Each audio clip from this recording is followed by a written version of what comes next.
one of the rooms with air conditioning, because that's one of the water features we can enjoy on ships now that was not there back in the day, back in the early 1900s.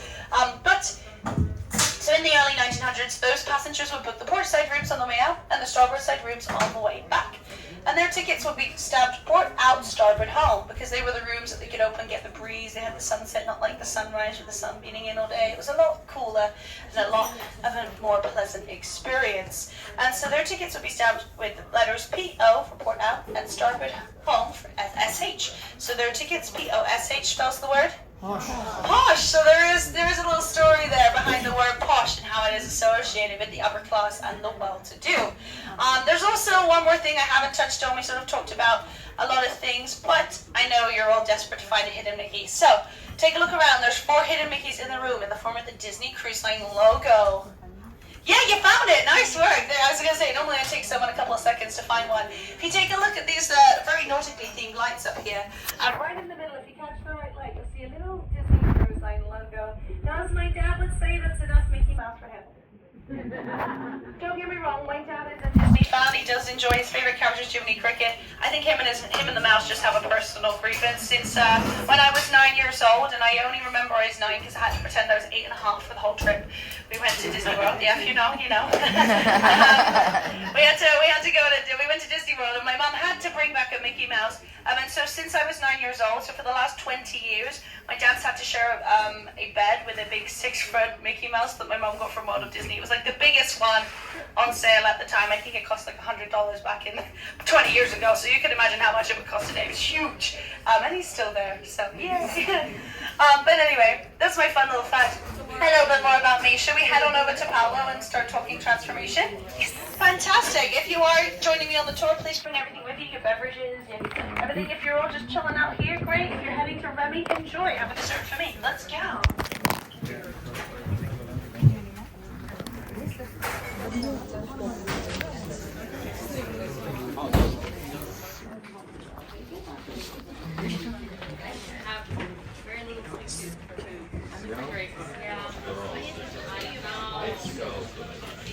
I don't doubt it. But I took videos of all that. I thought it was good. I thought it was going to be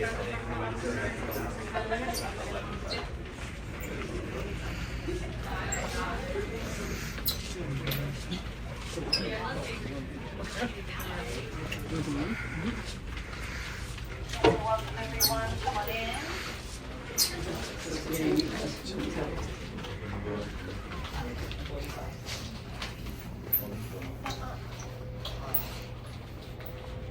Alright, hello everyone. I think this is the rest of our tour, so gather around and welcome to Paolo. We're going to do the same thing. We're going to look at those 4 main elements. The first thing I want to talk about is the name Paolo. Now, Paolo actually translates to the word pole. Well, why pole? Can anyone tell where in the world we are walking and stepping into this restaurant? Italy, fantastic. And more specifically in Italy? Venice, of course, yes. Now, if you think about Venice, you'll see some portraits here of the gondolas, and the gondoliers use the gondola poles to get around. Now, why name a restaurant Pole, even if it is after a gondola pole? Well, we wanted also something that would sound good in many accents, because with over, at the moment, I think we've got over 70 nationalities working on board, and they wanted something that sounded good in every accent, even though I think it sounds best in a Italian accent, sing to me Paolo. If anyone knows that one, you'll know why I really enjoy wearing this headpiece too. This is what dreams are made of. My best Lizzie McGuire life right now. But yes, the name Paolo translates to pole, and you can see the gondola poles on the outside of these wine cabinets right here. A very fancy version of those poles. Also, if you take a look at the wine cabinets, it's one of our modern elements because all of the temperatures are different for the different types of wine, and then all of the wine bottles, they live really nicely in their own little handmade gondola. I always say, and I probably thought too much about this, but if I was a nice bottle of wine, this is where I'd want to live my life. My little homemade gondola, I'd probably be something pink and bubbly, and I'd be ready to be enjoyed when someone's having a really nice romantic meal here in Paolo. That would be my life as a wine bottle. But yeah, right here. So we've got that, and we also have other clues as to where we are in the world as you walk on in. Now, some of you may have noticed the gorgeous chandelier as you come on in with hand-blown glass. Now, it's actually made to represent a particular type of Italian food. Can anyone guess? Spaghetti. Pasta, spaghetti, yes, spaghetti and meatballs. So that's that right there. It's really gorgeous, particularly at night when it's lit up. Has anyone been to Palo this cruise? Yes. Is anyone planning to go? And because there's still like tonight and there's still tomorrow, so some of you might, if you haven't, you can always ask if they have any availability. It's really, really good, I promise you. But I also want you to notice the carpet right here. Now the carpet is the waves. This is not spaghetti. Can anyone think, if we're in Venice, what it might represent? Water, yeah. The little ripples are like the little water ripples of the canals of Venice. So sorry everyone, you're getting your toes wet. Should have told you before I stood up here. But no, that's the carpet right there. We also want to think about the golden age of cruising, right? Okay, so think back to what I said about Albert Billin and his vision for everyone to enjoy the luxury of the nice restaurants, but with the ocean as well. So that's why this restaurant has beautiful windows. They have, to keep some of the sun out, they have kept the blinds down just a little bit today. But these windows are floor to ceiling and they have a gorgeous view of the ocean. Now to make the most of that, wherever you sit in the restaurant, we wanted you to have the best view. So if you take a look at the tables down here, the ones that some of you are sitting on over there, they're a little bit lower than the tables in the booths right here, just a little bit, like a couple of centimeters. And then if you come on up here, of course, we've got this raised platform that's only here to make sure the people up here can see over the heads of the people down here. Then if you take a look at the booths and the tables here, they're actually a little bit higher than the chairs right here. That's because wherever you are in the restaurant, the Imagineers wanted you to have a great view of the ocean. Now another thing they've done in this restaurant to make things feel a little bit more intimate, if we had the chance, if they weren't doing a dessert tasting, we could pop in Rami, but they are, so we won't disturb their dessert. But they also have a restaurant, and it's a fine dining experience, but it is a little smaller, a little more intimate than this one right here. Now the reason we wanted this one to feel a little bit more intimate, a little bit more bougie like that one, is because we wanted to split the restaurant up. Do you see how the fabric on the chairs are right down here, and the fabric is different here in the booths, and then the fabric is different here with the chairs and the fabric? It's not because we're on a ship and fabric is hard to come by. No, it's because that we actually wanted to separate. It's one of those little tricks that Disney does. If you've ever watched documentaries in the parks, they're very good at subtle little tricks of the mind. If you were sat here on this table, you're probably only going to take in those other two tables, right? You're taking in the surroundings that are familiar with you. Talking of this fabric, I actually really love it. In the back of the restaurant, there's a family room. Now, you know how in Italian families, things that pass through generations, traditions, and things. You want to take a, if there were cleaning over there, we can pop around. But there's just take my word for it, a really big table and a really beautiful room. On the ceiling, there's actually this design right here. If you see it either side, whichever side you're looking at it from, the design from here is on the ceiling, but it's also on the mirrors. It's also on the chairs in there, and it's also on the carpet in there. That's just showing how traditions in Italian families get passed through generation to generation. So that's a fun little fact. Let's take a little look. You're probably all thinking, Jessica, you haven't shown us a hidden Mickey in a while. Okay, right. Here we go. Everyone take a look at the portraits behind me. Take a look. I'm going to give you 10 seconds to see if anyone can find a little abstract hidden Mickey head. You got it? Yeah, I think so. Everyone take a look to the last portrait. I think someone pointed it out. In this last portrait, look at the tower. Look to the right of the tower, tilt your head this way. Do you see the little Mickey head? Yeah. In the cloud? Right here with the little ears? The reason I really like this, I don't know if it makes the official book of hidden Mickeys, but the reason I like this is because it reminds me of a story. Now, working for Disney Cruise Line, we love our guests. We absolutely love you. Trust me, I've been here when there's no guests on board, and it's like when Lumiere's like, for years we've been rusting, needing so much more than dusting. So we really do love you, and we do talk about you. So, for example, we're about to be at dinner, and someone would be like, oh, have you met Steve at karaoke yet? Oh, no, but you're on karaoke tonight. Steve will give you the best Elvis impression ever. We're like, great, can't wait to see Steve sing a bit of Elvis. But my other favorite thing to do is to sit down with my friends from guest services and go, okay, so what's the tea? This one day I sat opposite my friend, and I asked her, I said, hey, how's your day? And she goes, oh, you know, I just had to take really seriously a complaint from a lady who complained that her ice cream was melting too quickly. Okay, great. I was like, she knows it's free on deck 11, right? She can just get 4. And she was like, yeah, no, but I have to officially write it up. And I said, oh, okay. So sorry to call you out if you're here. But ice cream will melt in the Bahamas, people. But no, I said, is that one of the most interesting things you've had to type up? She goes, oh, no. There was this one time when we just visited Disney's private island, Castaway Cay. We're going there tomorrow, so yes. But we just visited and someone came back on board and they had to write an official complaint because this person complained that the clouds were not shaped like Mickey Mouse. Yeah. I know, like Disney are good, but we're not that good yet. Okay, I'm sure we're working on some little dome to put over the island and the parks to keep the weather in the perfect conditions. We can put little Mickey clouds into the sky. But until then, this is the only Mickey cloud we will find. So sorry to shatter anyone's dreams of going to Disney's Castaway Cay tomorrow and seeing Mickey chick clouds. I've shown you one now. Okay. Anyway, I think we've pretty much covered everything. What we're gonna do, we're gonna head out to like the lobby atrium area. We'll have a little talk as we go. I want you just to look at the entranceway to Remy, okay? Don't obviously go in and disturb their lovely dessert tasting, but just sort of give a little eyeball to it. I want you to see if you can notice any themes or perhaps any types of animal you might see represented in the glasswork on the door. Okay, that's perfect. We can't see down into there, so just have a little think about it, and then we'll talk about it as we come past. Is it okay that I'm recording this? Okay.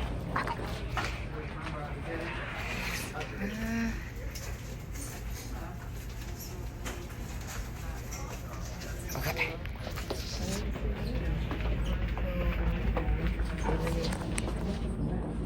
Thank you, everyone. Can we gather around?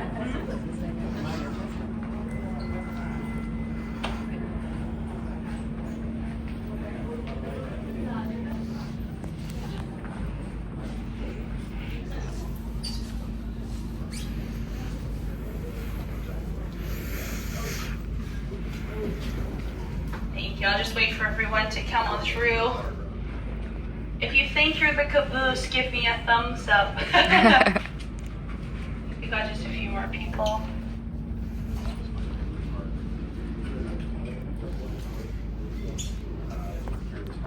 Perfect. I think that's just nearly everyone. Well, hello everyone. We're going to take one more step towards me. That's it, perfect, just so that everyone in the end of the group can all fit on in and hear my voice, hopefully nice and clearly. And welcome to the lobby of the elevator lobby, should I say. What a great place to stop you all. But it is really important to talk about transformation. But before I jump into that, I do want to bring up Remy. I did ask you all to take a look. Did anyone notice anything? Nice.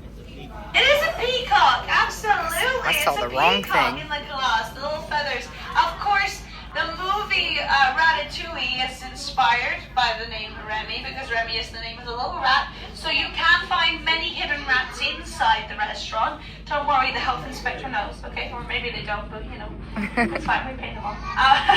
No, but there are lots of rats in there. Has anyone been to Remy this cruise? Anyone going?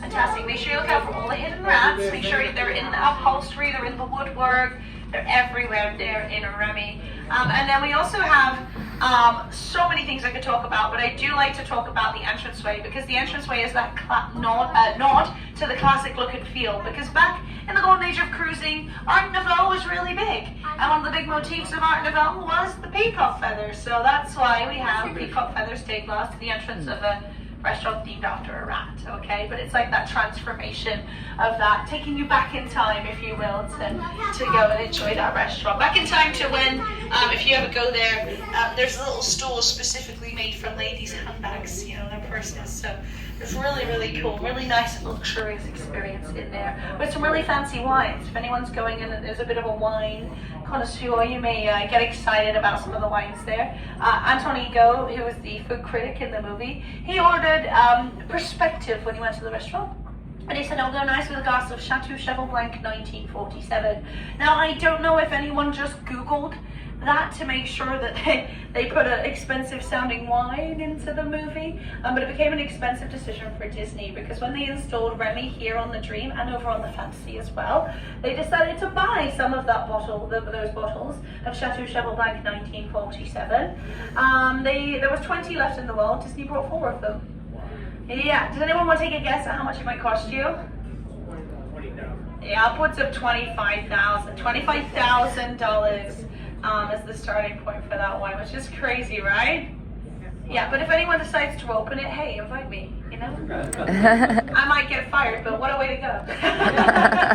They'll be like, oh, why did you leave your last job? Well, you know, I decided to try some $25,000 wine because I know my worth, and then that's the opening line to my pitch as to why I should get a new job. But yes, right over here is the entranceway. Now I kept you here is because I wanted to talk about transformation. Now remember when I showed you the sort of textured wallpaper inside Meridian and how it turned into sort of stamps if you looked at it a bit longer? This one won't turn into stamps, but do you notice how very similar it is? Very similar. This one's obviously a little cushioned and padded, but it's got that similar color texture to it. Also, one thing that you don't even realize is the carpet right here. Now this carpet, if you notice the swirly whirly pattern, do you recognize that? Yes, it's the different colors, but the same pattern as carpet as in Paolo. And then on the outside, you'll see this sort of fancy dancy swirly pattern. That fancy dancy swirly pattern for anyone going to Remy tonight is actually, you'll find it around the mirrors in Remy. So it's tying the two restaurants in one lovely hand-tufted carpet right here. Then we also have artworks. Now this is an art future tour, so let's point some artworks out to you. This one right here is a scene from the movie Ratatouille. Now don't worry, we're going to walk down the stairs in just a second so you can all see it.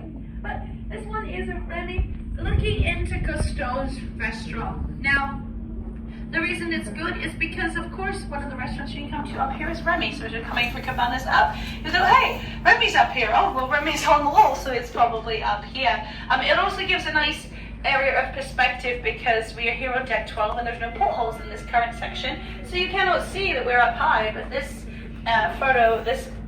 image does well to tell us we are up high. But I have to say, if I had to pick a favorite, my favorite portrait here is the one on the Fantasy. Because if you're a fan of Hidden Mickeys, well, on the Fantasy, their portrait is a different scene of Ratatouille. It's when Remy and his brother Emile are overlooking the skyline of Paris. The sun is setting behind them, and their shadows are cast onto a building opposite. Now, those shadows are not actually Remy and Emile's shadows, no.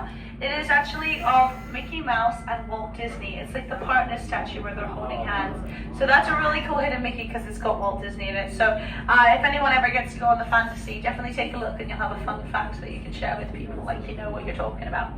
Right up here as well, if everyone sort of does a little squat, a little bit of exercise, you'll see a first prize border ski championship portrait with Goofy sticking out the top. Fantastic, right here. And the reason it's sports and the reason it's Goofy is because right up here, does anyone know what it's called? Goofy Sports Deck. Goofy Sports Deck, exactly. So now that I've pointed out this thing with the artwork, you're probably going to start to see a lot more when you go into different themed venues around the ship. But for now, we are going to continue our tour. We're going to go down to deck number 5. Deck number 5, as we go, I'm going to walk down the stairs. You take a look at the artwork, but I won't do any talking about it until we get to deck 5. So if anyone does require the elevator, please take the elevator. But if anyone is happy to walk down the stairs, we're going to deck number 5. Let's go.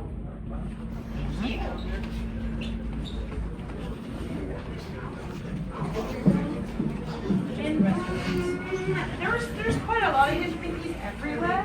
It's hard to pinpoint every room on the ship. So there's some rooms like this, especially kids don't tend to use them. There's some that they can't yeah. Ah, no, you're totally fine. So I know like when we go down to the adult venues, like yeah, Hidden Mickeys in it. And then there are some other hidden things and some like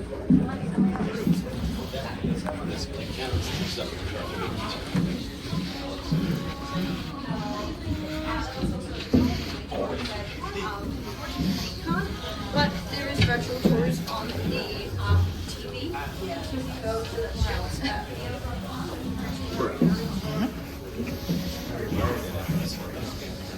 And it's small.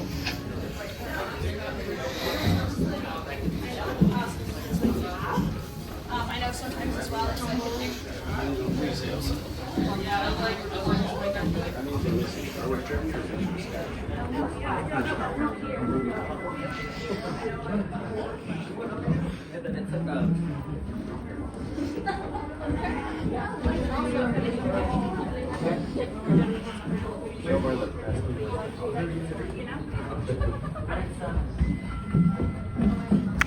Underneath your drawings right here. Where is red?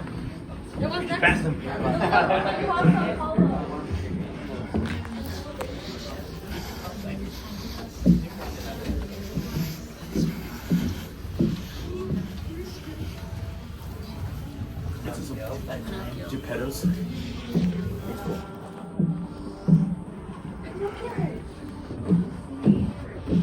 Watch your head.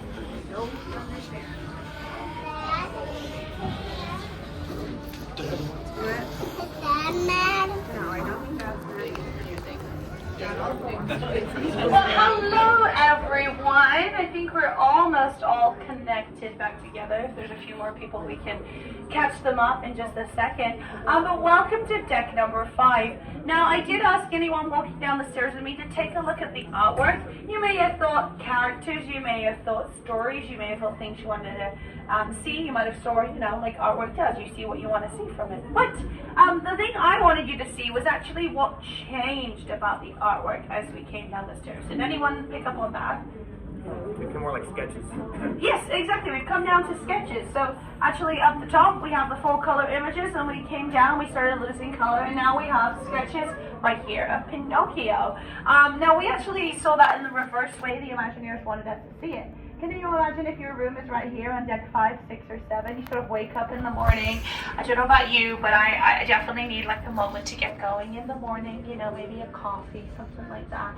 If you're that kind of person in the mornings, then you probably don't want to be hit by a full color painting in the morning, right?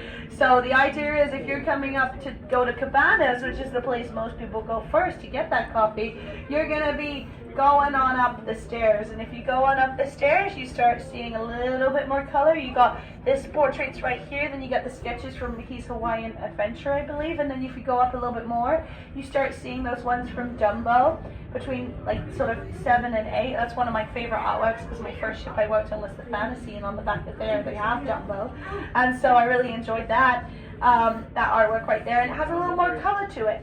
And then if you keep going up, you see Alice in Wonderland, a lot more color in those portraits, but not a lot of details. They're a little bit more abstract. And then as you head on up, by the time you get to the portrait of Donald, who's in full color and full detail, you can smell your coffee and your Mickey waffles, and you're like, right, okay, your senses have slowly woken up.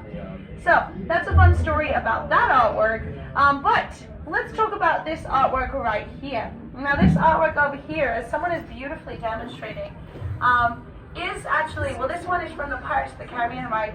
When you don't actually have one of those QR codes, those Midship Detective Agency badges, it's the pirate ship and the fort, and they're battling it backwards and forwards.